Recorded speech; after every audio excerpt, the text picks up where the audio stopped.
Bismillahirrahmanirrahim. Assalamualaikum warahmatullahi wabarakatuh. Oke, selamat datang teman-teman di podcast Manajemen Strategis bersama saya Muhammad Tukman Hakim. Di pertemuan sebelumnya kita sudah membahas ya teman-teman terkait dengan diversifikasi dan kompetitif suatu perusahaan.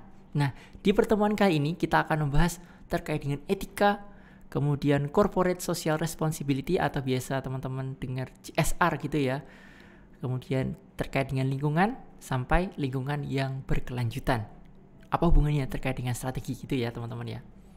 Pertama, tujuannya kita membahas ini untuk melihat ya bagaimana standar dari etika, diferensiasinya, kemudian bagaimana apabila etika itu tidak dijalankan di suatu perusahaan dan sampai pada CSR.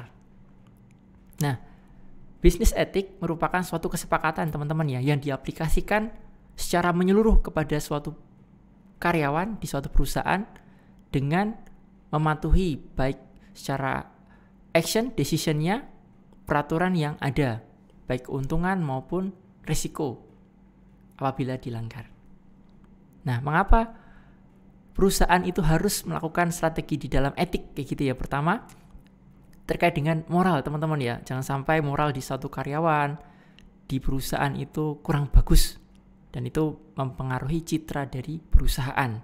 Yang kedua, terkait dengan etika untuk memunculkan good business. Nah, bisnis yang baik yang saling menguntungkan antara satu dengan yang lain.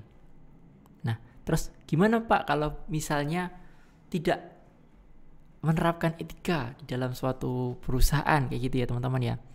Yang pertama, teman-teman bisa melihat ya di tabel ini,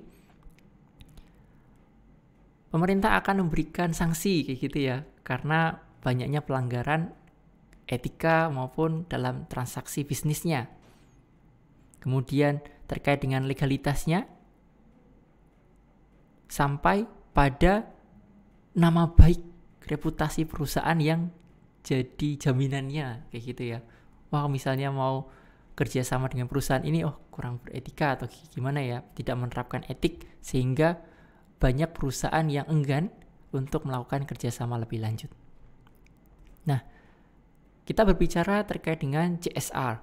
Nah, banyak keuntungan ya ketika teman-teman menerapkan di suatu perusahaan itu CSR, Corporate Social Responsibility. Nah, di situ ada beberapa keuntungan dan komponen yang ada di dalamnya dari memberikan protek ya kepada lingkungan sekitar, kemudian sampai lingkungan sekitar yang berkelanjutan, kemudian membuat suatu pekerjaan itu lebih sehat kayak gitu ya, karena lingkungannya baik dan lingkungan masyarakatnya di suatu perusahaan itu juga mendukung terkait dengan kinerja dari perusahaan. Nah, di sini teman-teman bisa menggambarkan ya, ketika CSR itu bisa diterapkan di suatu perusahaan, ada 3 komponen yang itu bisa meningkatkan performa dari perusahaan. Yang pertama ekonomi, kemudian sosial, yang dikaitkan juga dengan lingkungan, environmental. Kalau kita berbicara ya terkait dengan pandemi COVID-19 dulu ya, yang banyak melakukan PHK karyawan, bahkan sampai saat ini masih banyak berkelanjutan ya. Sebenarnya kalau suatu perusahaan bisa memanfaatkan CSR dengan sebaik-baiknya, maka kemungkinan besar bisa mempertahankan karyawannya. Jadi CSR daripada diberikan ke orang-orang lain kayak gitu ya di luar perusahaan, yang terpenting lingkungan internal dulu, karyawan yang tercukupi, kemudian kalau masih sisa baru disampaikan kepada orang-orang yang butuhkan di luar perusahaan. Baik, contoh di dalam penerapan CSR ya yang membuat kompetitif marketnya tinggi di suatu perusahaan itu adalah, nah ini ya, kopi Starbucks. Teman-teman kalau melihat ya Starbucks itu elegan kayak gitu ya, dan kopinya tingkat tinggi kayak gitu. Nah, bagaimana penerapan strateginya? Salah satunya adalah dengan CSR, memanfaatkan dan mensejahterakan petani kopi teman-teman. Sehingga ketika teman-teman melakukan pembelian di Starbucks kayak gitu ya, sekaligus juga membantu orang-orang yang ada di sekitarnya, terutama petani kopi. Dan itu bisa menjadi keunggulan kompetitif yang dimiliki oleh Starbucks dibandingkan dengan kopi-kopi yang lain.